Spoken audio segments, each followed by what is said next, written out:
बिस्मिल्लाहिर्रहमानिर्रहीम। अस्सलाम वालेकुम। Shahid is the tax payer और इसकी जो इन्फॉर्मेशन हमें दी गई है वो अपेरेंटली क्वेश्चन को देख के लगता ही है कि बिजनेस इनकम का मेनली ये क्वेश्चन है। जो सवाल की रिक्वायरमेंट है इसमें इन्होंने आपसे इनकम और टैक्स दोनों की कैलकुलेशन मांगी है, यानी आपने टोटल इनकम, टैक्सेबल इनकम और टैक्स पेएबल तीनों चीज़ें फाइंड आउट करनी है। Accrual basis of accounting follow करने की फरमाइश की गई है एक और। इसके अलावा एग्जामिनर जो है वो आपसे प्रॉफिट बिफोर टैक्स की फिगर से सवाल को शुरू करने का कह रहा है, मिनिमम टैक्स को इग्नोर करने का कह रहा है। और अगर आप ऊपर चले जाएं तो ये प्रॉफिट बिफोर टैक्स का फिगर आपको 6427, ये रुपीज़ इन थाउजेंड्स है, तो इसका मतलब 6,427,000 इज़ द नंबर जिससे आपका आंसर एक्चुअली स्टार्ट होना चाहिए। So we will work over it. हम स्टार्ट करेंगे अपने आंसर को विद फॉर्मेट जो कि हमने सीखा हुआ है कि हमने जिसके ऊपर अपने आंसर को कंक्लूड करना होता है। सो ये कुछ बेसिक चीज़ें मैंने लिख ली हैं, नाम लिख लिया है, रेजिडेंट, इंडिविजुअल, टैक्स ईयर और हेड्स ऑफ इनकम। बाकी हम फिलअप करेंगे। बिजनेस इनकम का एक वर्किंग बना दिया है, प्रॉफिट बिफोर टैक्स 6,427,000, ये बिजनेस इनकम हमने लिख दिया। अब हम सवाल का इन्फॉर्मेशन देखते हैं कि इसमें क्या क्या एडिशनल इन्फॉर्मेशन दिया गया है। सो फर्स्ट पॉइंट इज़ कि above accounts have been prepared on cash basis. So ये जो अकाउंट्स हैं ये कैश बेसिस पे बनाए गए और स्टॉक एंड ट्रेड को वैल्यू किया गया प्राइम कॉस्ट मेथड पे। और शाहिद जो है इस मेथड को चेंज करना चाहता है from cash basis to accrual basis, यानी ये कैश बेसिस पे बना हुआ है जो भी मुनाफा प्रॉफिट एंड लॉस बना हुआ है, लेकिन अब वो अक्रूवल बेसिस पे जाना चाहता है। और इस बारे में आपको ये कुछ इन्फॉर्मेशन अवेलेबल है। नाउ इससे पहले कि आप ट्रीटमेंट समझेंगे क्या है, आप पहले देखें कि प्रोविजन ऑफ लॉ कौन सी एग्जामिनर पूछ रहा है यहाँ पे। सो हम इसके लिए बिजनेस के हेड ऑफ इनकम में जाते हैं और यहाँ पे हमने एक पॉइंट पढ़ा था बेसिस ऑफ टैक्सेशन, और वहाँ पे कुछ सेक्शन 35 में स्टॉक एंड ट्रेड की कुछ बात हुई थी। तो ज़रा मैं उसको रिवाइज कर रहा हूँ। और इसमें हमने पढ़ा ये था कि ओपनिंग स्टॉक्स हमेशा वही होंगे जो आपके क्लोजिंग स्टॉक्स होंगे, यानी पिछले पीरियड का जो क्लोजिंग स्टॉक होगा वो इस पीरियड को ओपनिंग स्टॉक बना करेगा। ठीक है जी। सो जितने भी सब्सिक्वेंट पीरियड्स आपके होंगे, यानी पहला साल अगर ना हो तो फिर ओपनिंग स्टॉक की वही वैल्यू हुआ करेगी जो क्लोजिंग स्टॉक की थी पिछले साल।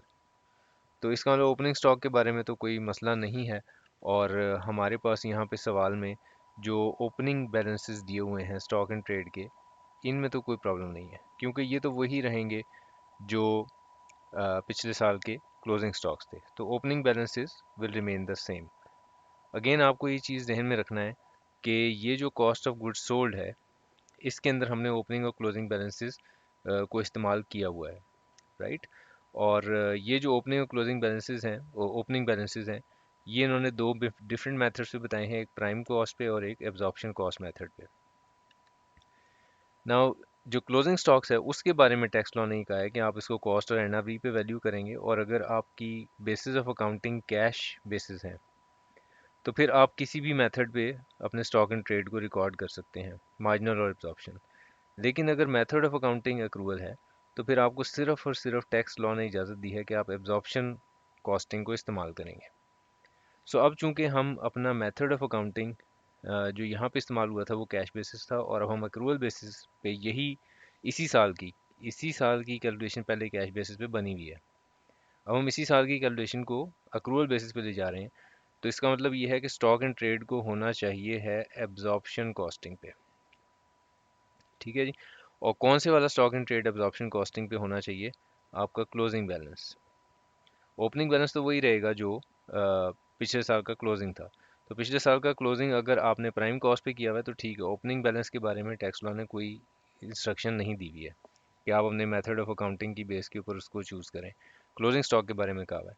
तो अब यहाँ पे जो बेसिकली हमने समझनी है चीज़ वो ये कि जो मेथड ऑफ इन्वेंट्री वैल्यूएशन आपने फॉलो किया है, शायद wants to change method of accounting from cash to accrual, और स्टॉक एंड ट्रेड को वैल्यू किया गया है प्राइम कॉस्ट मेथड पे, यानी आपने इस मेथड पे अपने स्टॉक एंड ट्रेड रिकॉर्ड किए हैं, और इन स्टॉक एंड ट्रेड का डेफिनेटली इम्पैक्ट है कॉस्ट ऑफ गुड्स सोल्ड के ऊपर।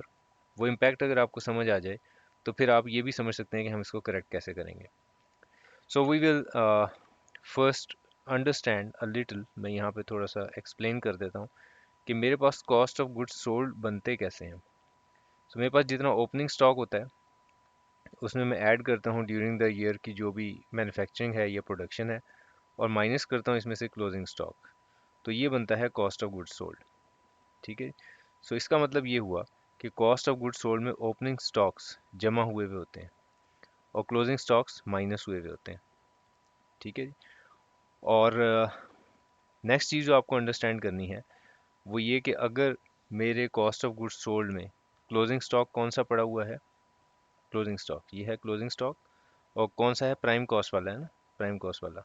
तो 2800 रुपये, इसका मतलब ये है कि 2800 रुपये मैं already cost of goods sold में से माइनस कर चुका हूँ। रुपीज़ इन थाउजेंड है, तो I make it like this. ठीक है। So this is also rupees in thousand. So 2800 रुपये से मैं कॉस्ट ऑफ गुड्स सोल्ड में ऑलरेडी स्टॉक इनकॉर्पोरेट कर चुका हूँ। लेकिन अब चूंकि method of accounting accrual basis हो रहा है, इसलिए मुझे एब्जॉर्प्शन कॉस्टिंग पे इसको लेना चाहिए। इसका मतलब 3200 से मुझे क्लोजिंग स्टॉक लेना चाहिए।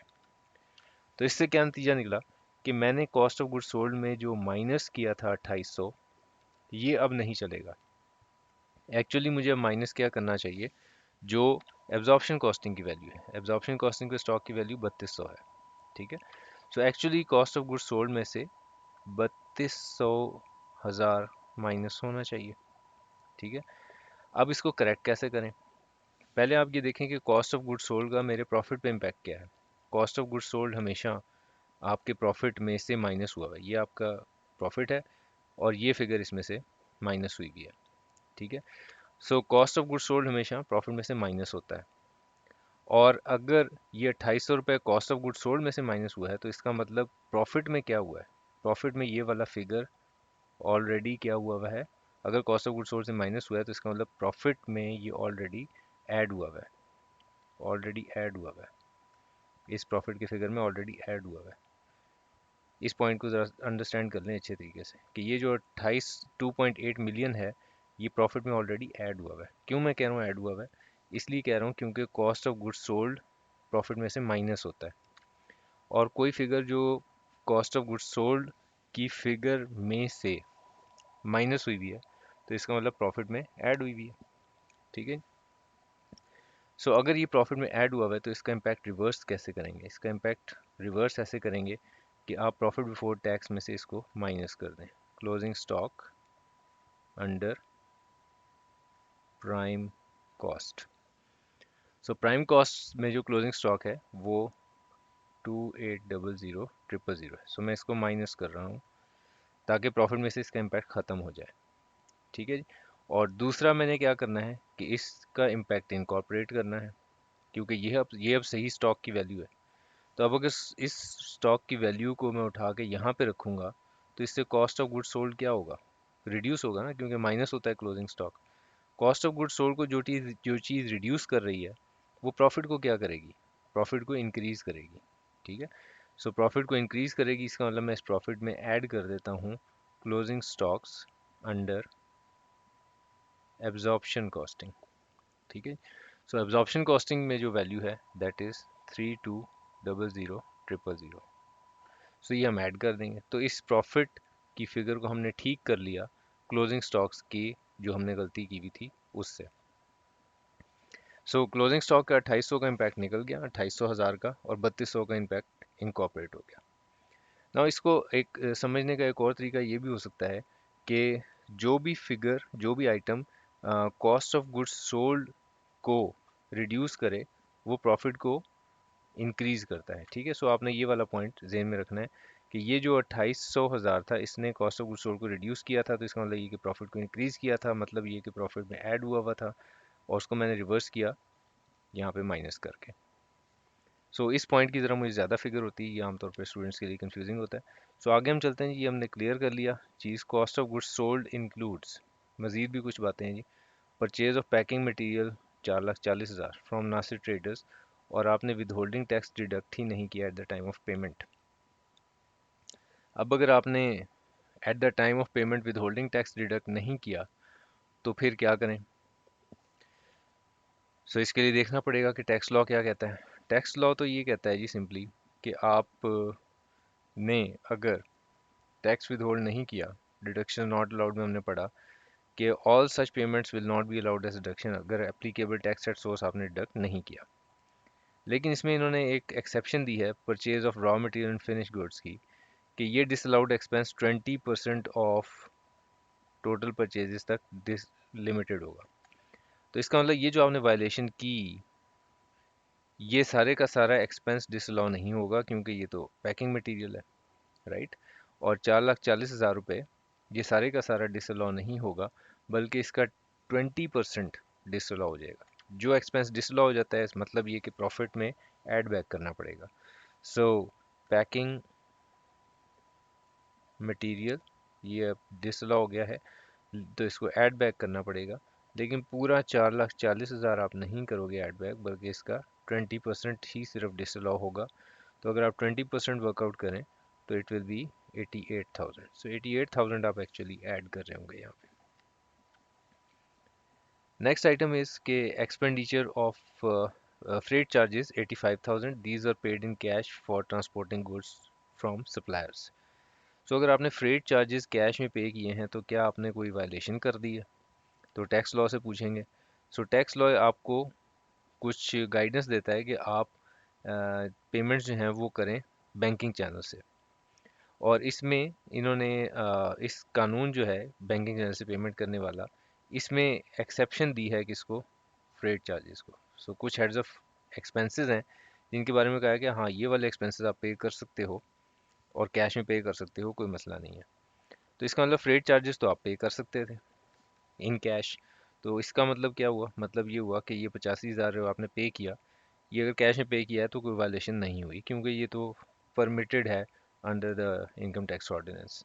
तो इसलिए जो फ्रेट चार्जेस हैं, फ्रेट चार्जेस, इसकी मुझे कोई एडजस्टमेंट करने की ज़रूरत नहीं है क्योंकि ऑलरेडी ये एक्सपेंस माइनस हुआ हुआ है, कॉस्ट ऑफ गुड्स सोल्ड में शामिल है, तो माइनस तो हुआ हुआ है प्रॉफिट में से।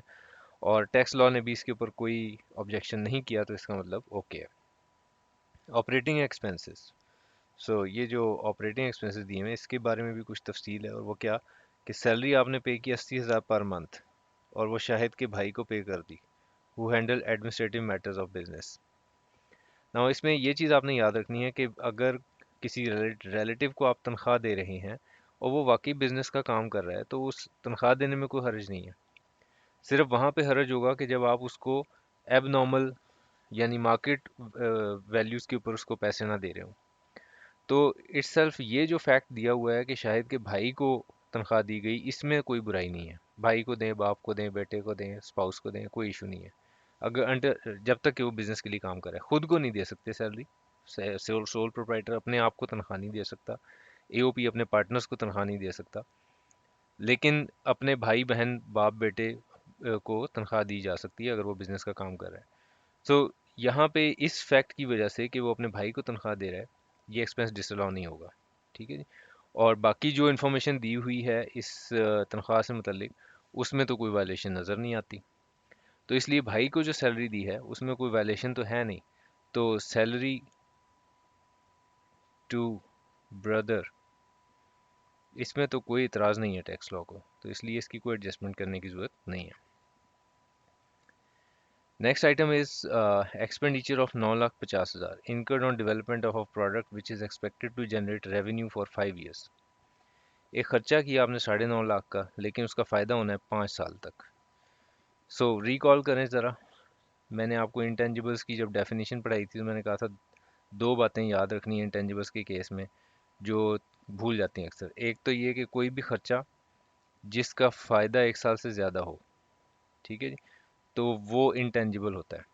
इंटेंजिबल की जो डेफिनेशन दी है सॉरी इनकम टैक्स ऑर्डिनेंस ने, उसके मुताबिक वो इंटेंजिबल होता है।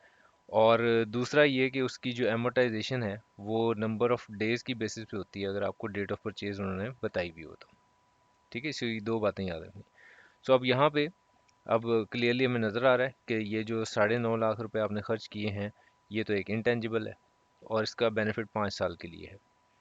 और डेट ऑफ परचेज चूँकि यहाँ पे है नहीं, आपने ये एक्सपेंस इनकर किया है, तो इसलिए हम पूरे साल का ही अमोटाइजेशन बनाएंगे। सो पहला काम तो ये करें, क्योंकि ये 9.5 लाख रुपए शामिल है ऑपरेटिंग एक्सपेंसेस में, तो इसका इम्पैक्ट ख़त्म करें। इसका इम्पैक्ट ख़त्म कैसे करेंगे कि आपका जो 9.5 लाख रुपए है, that is for product development. So product development पे जो आपने खर्चा किया 9.5 लाख रुपए, वो मैं अपने प्रॉफिट में दोबारा से जमा कर रहा हूँ। ठीक है जी, क्योंकि वो ऑलरेडी एक्सपेंस आउट हुआ हुआ है। और साथ ही मैं एक और वर्किंग बना लेता हूँ, I call it working two, और ये होगी एमोटाइजेशन की। ठीक है जी। सो एमोटाइजेशन की वर्किंग बहुत ही सिंपल होगी कि आपकी जो कॉस्ट है वो आपको पता है 9,50,000 है, और इसको आपने डिवाइड कर देना है यूज़फुल लाइफ, और वो 5 साल इन्होंने बताई है। ठीक है जी। सो इससे आपके पास एनुअल एमोटाइजेशन की अमाउंट आ जाएगी, और जो एमोटाइजेशन की अमाउंट बनती है, जब आप इसको डिवाइड करेंगे विद 5, तो इट इज़ 190,000। ठीक हो गया जी। सो 190,000 इज़ द एमोटाइजेशन। ये एक्सपेंस अलाउड होगा आपको 190,000। सो एक्सपेंस अलाउड होगा, इसलिए हम इसको माइनस करेंगे। नेक्स्ट आइटम देखें जी क्या है। Next is a penalty of 15,000 for late filing of income tax return. Now penalties के केस में इनकम टैक्स ऑर्डिनेंस ने हमें ये कहा कि जनाब आप पेनल्टीज़ आपको एक्सपेंस के तौर पे अलाउड नहीं होंगी। डिडक्शंस नॉट अलाउड में हमने पढ़ा कि पेनल्टी नहीं अलाउड होती अगर वो हो for violation of any law. तो रिटर्न टाइम पे ना फाइल करना, ये तो वायलेशन ऑफ लॉ है। ठीक है जी। तो वायलेशन ऑफ लॉ तो आपने की है, तो 15,000 की penalty for late filing of return, this is a penalty for violation of law. तो ये एक्सपेंस के तौर पे अलाउड आपको नहीं है। तो इसलिए ये जो पेनल्टी है, इसको हमें क्या करना पड़ेगा, 15,000 रुपये वापस ऐड करना पड़ेगा प्रॉफिट में, क्योंकि ये तो एक्सपेंस अलाउड नहीं है। ओके जी। Next item is financial charges, और इसमें आपने शामिल कर दिया है प्रॉफिट ऑन डेट अर्नड। अब एक तो यहाँ पे दो मसले हैं। एक मसला ये है कि फाइनेंशियल चार्जेस यानी एक एक्सपेंस का हेड था, और उसमें आपने प्रॉफिट ऑन डेट अर्नड यानी कि इनकम का जो आइटम था वो लिख दिया। ठीक है। तो पहली चीज़ तो ये है कि ये चीज़ ध्यान में रखें कि ये एक्सपेंस में इनकम उन्होंने डाल दी, तो ये भी एक गलती है। लेकिन बहरहाल ये अकाउंटिंग के हिसाब से गलती है। टैक्स लॉ तो ये कहता है कि भाई जो आप प्रॉफिट ऑन डेट अर्न कर रहे हो ना, 4.5 लाख रुपए, ये आपकी इनकम फ्रॉम बिजनेस नहीं है। ठीक है जी। सो टैक्स लॉ क्या कहता है, टैक्स लॉ ये कहता है, ये हमने जब पढ़ी थी बिजनेस इनकम का डेफिनेशन, तो हमने ये पढ़ा था कि आपका जो प्रॉफिट ऑन डेट की जो अमाउंट होती है, profit on debt, this is actually your, if person's business is to derive such income, तो फिर तो ठीक है, इनकम फ्रॉम बिजनेस होगा। लेकिन अदरवाइज ये फिर इनकम फ्रॉम अदर सोर्सेज होगा। और फिर इनकम फ्रॉम अदर सोर्सेज में भी हम ये चीज़ पढ़ चुके हैं कि इसमें हम प्रॉफिट ऑन डेट को लिखते हैं as income from other sources, अगर आपका ये रूटीन का बिजनेस नहीं है तो। तीसरी चीज़ जो हमें ये पता है वो ये पता है कि जब हमने टैक्स रिजीम्स में पढ़ा था कि जो प्रॉफिट ऑन डेट है वो तो होता ही एफटीआर में है, income subject to separate charge जो है उसमें होता ही है। तो इसका मतलब सारा नतीजा, अब हमने कंक्लूजन तो निकाल लिया है कि पहला काम ये करेंगे कि अपनी ये जो बिज़नेस की इनकम है इसमें से इसको माइनस करें।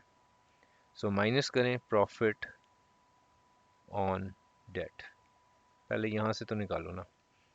और यहाँ से कितने पैसे निकालोगे, जितने पैसे ये इसमें डालें ऐड हुए में। सो 4.5 लाख रुपए यहाँ से तो निकालें, और एक अलहदा हेड ऑफ इनकम बनाएं, let's call it working 3, and this is income from other sources. ठीक है। और इसमें हम लिख रहे हैं प्रॉफिट ऑन डेट, और ये आइटम भी एफटीआर का है, और अमाउंट कितनी है, 4.5 लाख रुपए। इसके अलावा भी कोई सवाल इन्फॉर्मेशन दे रहा है हमें। हाँ, प्रॉफिट ऑन डेट 4.5 लाख रुपए earn on fix deposit account maintained with the bank withheld income tax and ज़कात, जो कि 45,000 रुपये है और 93,750 रुपये है। सो इनकम टैक्स भी विदहोल्ड किया बैंक ने। सो इसका मतलब ये है कि विदहोल्डिंग टैक्स आ गया आपके पास। तो विद होल्डिंग टैक्स की एक और हम एक वर्किंग सेपरेट बनाएंगे, working 4 will call it with holding tax. और इसमें हम लिख लेते हैं कि आपसे प्रॉफिट ऑन डेट के ऊपर जो है वो टैक्स लिया गया, लेकिन ये जो टैक्स है ये एक ऐसी इनकम के ऊपर है जो कि इनकम एफटीआर में आती है। तो मैं इसको अपनी वर्किंग में ही अलहदा लिख लेता हूँ कि ये जो प्रॉफिट ऑन डेट के ऊपर मुझसे टैक्स लिया गया 45,000 रुपये, ये एफटीआर वाला है, विद होल्डिंग टैक्स। ठीक है जी, ये मैं अपनी वर्किंग में ही अलहदा रख लिख लेता हूँ ताकि मैं कहीं कंफ्यूज ना कर जाऊँ इसको। दूसरी चीज़ जो इन्होंने बताई वो है ज़कात। जो ज़कात है वो टैक्स लॉ की नज़र में क्या है, तो ये जो ज़कात है 93,750, ये टैक्स लॉ की नज़र में क्या है। सो ये हमने, अगर आप रिकॉल करें, डिडक्टिबल अलाउंसेस में हमने पढ़ा है कि जो ज़कात है अगर वो प्रॉफिट ऑन डेट पे हो तो इनकम फ्रॉम अदर सोर्सेज में एक्सपेंस बनता है। लेकिन एक्सपेंस तो तब बनेगा ना जब वो नॉर्मल टैक्स रिजीम में होगा। Profit on debt, profit on debt तो है फाइनल टैक्स रिजीम में, तो इसलिए ये अलाउड होगा एज डिडक्टिबल अलाउंस। ठीक है, वो प्रॉफिट ऑन डेट जो नॉर्मल टैक्स रिजीम में हो वहाँ पे आप इनकम फ्रॉम अदर सोर्सेज में ज़कात को एक्सपेंस बना सकते हैं। लेकिन जिस वक्त वो हो ही फाइनल टैक्स रिजीम में तो वहाँ तो एक्सपेंस अलाउड नहीं होता। ठीक है, सो जब आपकी income from other sources normal tax regime में आए प्रॉफिट ऑन डेट, तो फिर यहाँ पे एक्सपेंस बनता है। लेकिन जब प्रॉफिट ऑन डेट चला जाए सेपरेट चार्ज में यानी एफटीआर के नीचे, तो फिर जो उसका ज़कात है वो डिडक्टिबल अलाउंस बनता है। ठीक है जी, तो अब यहाँ पे सिचुएशन क्या है, profit on debt definitely FTR में है, तो इसका मतलब आपको एक और आइटम मिल गया which is working 5 and this is deductible allowances. और यहाँ पे मैं मेंशन कर लेता हूँ ज़कात। सो जो ज़कात का अमाउंट है वो 93,750 रुपये है। सो ये भी मेरी वर्किंग में चला गया जी information. Other income includes capital gain 45,000, receive net of withholding tax of 6,750 on sale of 20,000 shares in Metal Limited. तो पहली बात तो ये कि अदर इनकम जो है, ये देखें ऊपर कहाँ है, ये आपके प्रॉफिट में जमा हुई हुई है, इस प्रॉफिट में ये इनकम जमा हुई हुई है। तो पहली बात तो ये कि जो कैपिटल गेंस हैं वो तो इनकम टैक्स लॉ में बिजनेस इनकम नहीं माने जाते, तो कैपिटल गेंस का एक अलग हेड ऑफ इनकम होना चाहिए।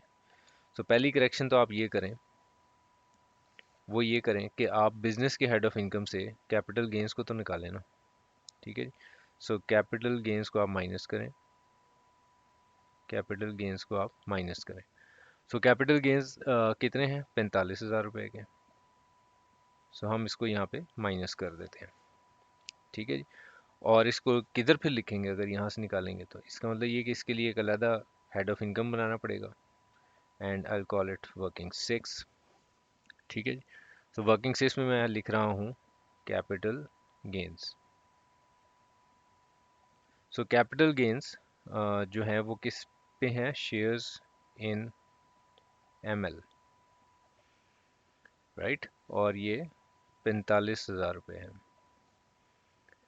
लेकिन क्या ये ग्रॉस अमाउंट है, नो, इसमें से तो विद होल्डिंग टैक्स माइनस हुआ है, तो मुझे तो ग्रॉस चाहिए ना कैपिटल गेन। तो विद होल्डिंग टैक्स जो माइनस हुआ हुआ है, जिसकी अमाउंट मुझे सवाल में बताई गई है 6,750 रुपये, वो मैं वापस इसमें जमा करता हूँ ताकि मेरे पास ग्रॉस कैपिटल गेन्स आ जाए।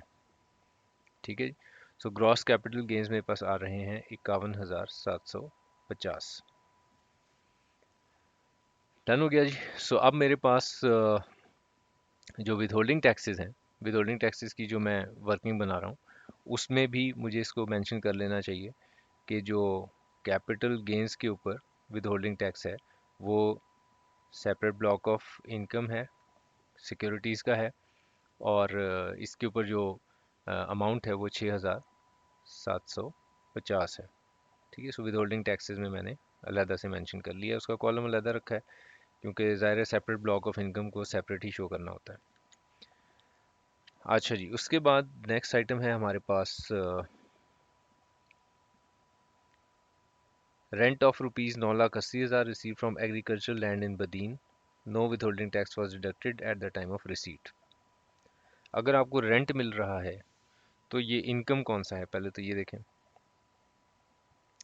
सो ये अदर इनकम में शामिल है, राइट। तो अगर अदर इनकम में शामिल है, पहली बात तो ये कि अगर ज़मीन का रेंट है तो वो तो प्रॉपर्टी का हेड ऑफ इनकम बनता है। बिजनेस नहीं बनता। तो पहला काम तो मैं ये करता हूँ कि मेरी जो बिजनेस के हेड ऑफ इनकम की मैं वर्किंग बना रहा हूँ उसमें से इसको तो निकालूँ ना, रेंट ऑफ लैंड। ठीक है जी, इसको माइनस करें। और अमाउंट है इसकी 9,80,000।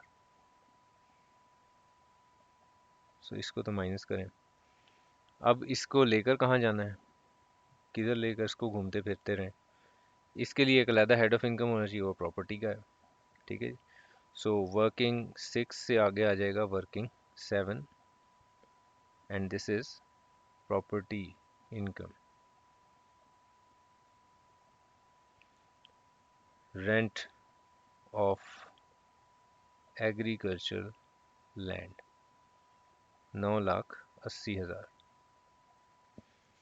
अब यहाँ पे आपको एक चीज़ जो याद रखनी है वो ये कि हमने एग्जेम्पशंस का जब टॉपिक पढ़ा है तो वहाँ पे एग्रीकल्चर इनकम की बात हुई थी, और हमने कहा था कि अगर आपको कोई रेंट और रेवेन्यू मिल रहा है from land situated in Pakistan and use for agricultural purposes, तो वो किस डेफिनेशन में आता है, वो एग्रीकल्चर इनकम की डेफिनेशन में आता है। और एग्रीकल्चर इनकम क्या होती है, एग्जाम फ्रॉम टैक्स। ठीक हो गया जी। तो नतीजा क्या निकला कि ये जो इनकम है ये एक्चुअली कौन सी वाली इनकम है, ये मेरी एग्जाम्प्ट इनकम है। राइट। सो मैं अपने पास नोट कर लेता हूँ, एंड पे प्रेजेंटेशन में फिर इसको देखेंगे कि कहाँ पे लिखना है इसको। ओके जी, अगला आइटम क्या है, टैक्स डेप्रिसिएशन 6,80,000। तो ज़बरदस्त, टैक्स डेप्रिसिएशन माइनस कर लेंगे हम। Tax deducted at source by customers, ये भी बड़ी अच्छी बात है। Unabsorbed tax depreciation brought forward 5,68,000। तो ये तो सीधे सीधे आइटम है। तो हम लिखते हैं अपना टैक्स डेप्रिसिएशन सबसे पहले, ये तो एक्सपेंस के तौर पे आपको अलाउड होगा। सो बिजनेस के हेड ऑफ इनकम में जाएं और यहाँ पे माइनस करें tax depreciation. So tax depreciation is 6,80,000, expense बना दिया आपने। उसके बाद अनएब्जॉर्ब्ड डेप्रिसिएशन, पिछले साल की डेप्रिसिएशन है तो बिल्कुल आप माइनस कर सकते हैं 568,000, एक्सपेंस बना दें इसको भी, इस साल में क्लेम कर लें इसको। ठीक है जी।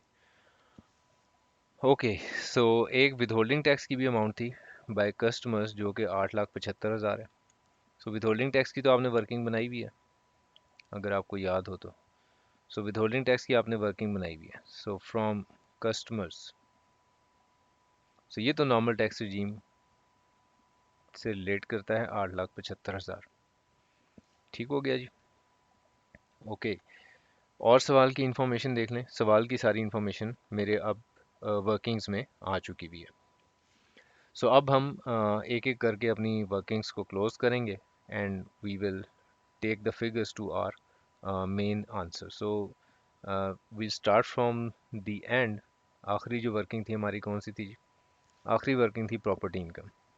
So what I do is कि मैं अपने पहले फॉर्मेट के ऊपर जाता हूँ और यहाँ पे ज़रा हेड्स ऑफ इनकम तो लिख लूँ जहाँ पे मैंने फिगर्स लेके आनी है। सो आप चूंकि सवाल से गो थ्रू हो चुके हैं तो अब आपको पता है कि सवाल में प्रॉपर्टी इनकम दिखाई दी है। यस। और मेरे पास जो रिजीम्स हैं, नॉर्मल टैक्स रिजीम में मेरे पास आमदनी है, मेरे पास सेपरेट ब्लॉक ऑफ इनकम भी है जो कि सिक्योरिटीज़ का कैपिटल गेन था, मेरे पास फाइनल टैक्स रिजीम भी है जो कि प्रॉफिट ऑन डेट था, और मेरे पास कुछ एग्जेम्प्ट अमाउंट्स भी हैं। राइट।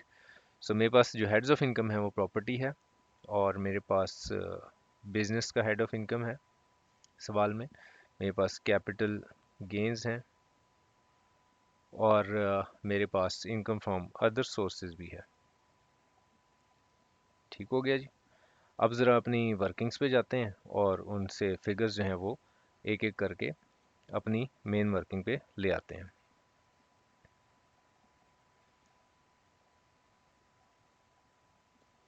सो बिजनेस के हेड ऑफ इनकम, इसको इन फिगर्स को अगर हम कैलकुलेटर की मदद से आप टोटल बना लीजिए इसका कि ये कितना बनता है।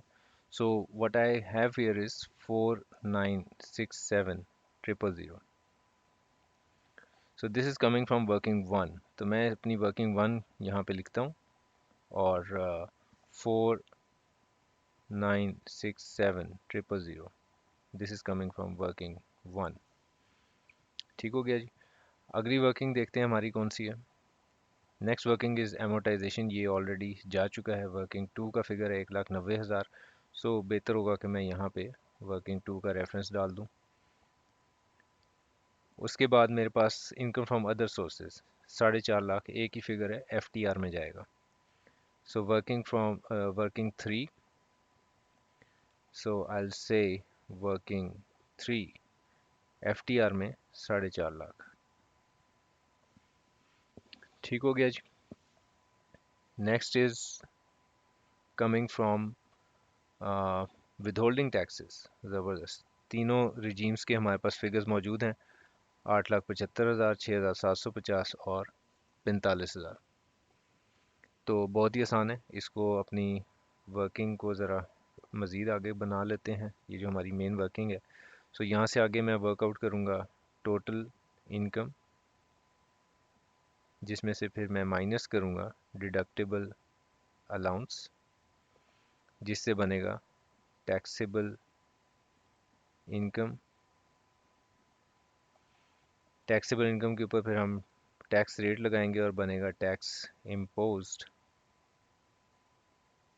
जिसमें से फिर हम माइनस करेंगे टैक्स क्रेडिट्स, तो हमारे पास सवाल में है ही नहीं। ठीक है जी। और विद होल्डिंग टैक्सेस ही बस हमने माइनस करने होंगे। तो what we will get is tax demand और रिफंड। तो अब अगर मैं यहाँ पे थोड़ा सा इसको जूम आउट कर लेता हूँ, तो विदहोल्डिंग टैक्सेस की फिगर तो मैं लिख सकता हूँ। सो नॉर्मल टैक्स regime में मेरे पास 8,75,000 का विदहोल्डिंग टैक्स है। सेपरेट ब्लॉक ऑफ इनकम में मेरे पास 6,750 का विदहोल्डिंग टैक्स है। और this is coming from working 4। और इसी तरह मेरे पास FTR में जो विदहोल्डिंग टैक्स है दैट इज़ 45,000। ठीक है जी। Okay, let's zoom it in again. So ये मैंने वर्किंग 4 को अपने मुकाम पे पहुंचा दिया। ठीक है। So I am done with working 4। Working 5 में मेरे पास डिडक्टेबल अलाउंस है जो कि ज़कात है 93,750। सो वर्किंग 5 को हम दोबारा ले जाते हैं अपने मेन। सो डिडक्टेबल अलाउंस वर्किंग 5 और 93,750। डिडक्टेबल अलाउंस आपको पता है सिर्फ और सिर्फ नॉर्मल टैक्स रिजीम में ही अलाउड होते हैं। फिर वापस जाना पड़ेगा जी हमें, थोड़ी आपको पेजेस की सैर करनी पड़ेगी। एग्ज़ाम फॉर्मेट पे हम इसको सॉल्व कर रहे हैं। सो कैपिटल गेंस में मेरे पास 51,750 रुपये हैं। So this is coming from my working 6। ठीक है। सो कैपिटल गेंस में हम फिगर लिखेंगे 51,750। सो हम वापस आ जाते हैं working 6, 51,750। So this is coming from working 6, separate block of income 51,750। Done हो गया जी। वर्किंग 7 भी है हमारे पास कोई, वो भी देख लेते हैं। So working 6 is done and I have working 7 for property income 9,80,000। This is exempt. So property income is exempt from tax 9,80,000। Okay जी। सो प्रॉपर्टी इनकम इसको मैं एग्जेम्प्ट में लिख रहा हूँ 9,80,000। नौ अब आपको हो सकता है ये जहन में हो कि ये इतने कॉलम क्यों बना दिए इसने। एक्चुअली मुझे टोटल इनकम भी मालूम करना है सवाल में। सो टोटल इनकम में सारी इनकम्स होती हैं। ठीक है। सो इसमें ये 4,967,000 भी होगा, इसमें ये 51,750 भी होगा, इसमें ये 4.5 लाख भी होगा, और इसमें ये 9,80,000 भी होगा। तो इन सब को जब मैं जमा करूंगा तो what I get is 6,448,750। So 6,448,750, this is my total income. लेकिन जो टैक्सेबल इनकम होती है ना, टैक्सेबल इनकम ये वाली, ये सिर्फ और सिर्फ नॉर्मल टैक्स रिजीम के कॉलम से आती है। सो ये है सिर्फ वो वाली टनल जो कि आगे चलेगी। ठीक है। सो ये सिलसिला सिर्फ आगे चलेगा। सो हम यहाँ से डिडक्टेबल अलाउंस माइनस करने के बाद टैक्सेबल इनकम बना सकते हैं, एंड दिस इज 4,873,250। सो ये एक नॉन सैलरीड पर्सन है, सैलरी इनकम तो है नहीं, तो आप इसके ऊपर टैक्स स्लैब लगाएंगे और what you will get is 1070638, 1070638। सो ये टैक्स इम्पोज्ड आ गया जी। जो टैक्स इम्पोज्ड है वो प्रॉफिट ऑन डेट के ऊपर भी आपने कैलकुलेट करना है। रेट्स आपको गिवन होते हैं और ये 67,500 बनेगा। रेट ऑफ टैक्स आपको एग्ज़ाम में गिवन होगा और 67,500, let me just take you to the table of rates. So सिर्फ हुज्जत तमाम करने के लिए ऐसा कर रहा हूँ। सो हमने rates basically profit on debt के लिए यहाँ पे गिवन है जी, ठीक है। So 15% will be the rate जो हम इस्तेमाल करेंगे। सो प्रॉफिट ऑन डेट के लिए आप वो रेट इस्तेमाल करोगे, 4.5 लाख पे कैलकुलेट कर लेंगे। सेपरेट ब्लॉक ऑफ इनकम, इसके लिए जो रेट ऑफ टैक्स है ये भी अगेन आपको एग्जाम में गिवन होगा, सेपरेट ब्लॉक ऑफ इनकम का रेट ऑफ टैक्स। और let me just take you to the relevant slide. हमने कैपिटल गेंस में जब बात की थी सेक्शन 37A की, तो सिक्योरिटीज़ के लिए कैपिटल गेन के रेट्स जो हैं वो अगेन एग्जाम के अंदर गिवन होते हैं, ठीक है। So we will work this out और ये हमारे पास बन जाएगा 6469, राइट। ओके, सो आप ये विद होल्डिंग टैक्सेस जो हैं ये अब माइनस कर लें इन फिगर्स में से, तो आपके पास वो फिगर्स आ जाएंगे जो अब आपने टैक्स या तो पे करना है या रिफंड होगा। So what we have at the end is 195,638 and we have 281 and we have 22,500 and overall we have to pay 217,856। सो ये आपकी एक्चुअली टैक्स डिमांड है जो आपने अदा करनी है, ठीक है। अब आखिरी बात ज़रा सुन लें कि ये जो फॉर्मेट हमने बनाया है जिसमें हमने कॉलम्स अलग-अलग कर लिए हैं, ये सिर्फ अपने आप को कन्फ्यूजन से बचाने के लिए बनाया है।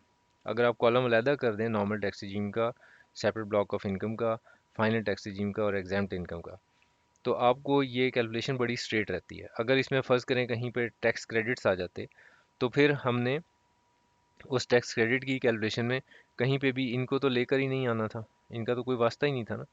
तो आप इस सवाल को एक कॉलम में भी सॉल्व कर सकते हैं। एक कॉलम में सॉल्व करने का तरीका ये होगा कि सारी ये जितनी इनकम्स हमने अलहदा करके लिखी थी, इन सब को एक ही कॉलम में लिखते जाओ, टोटल इनकम बनाओ।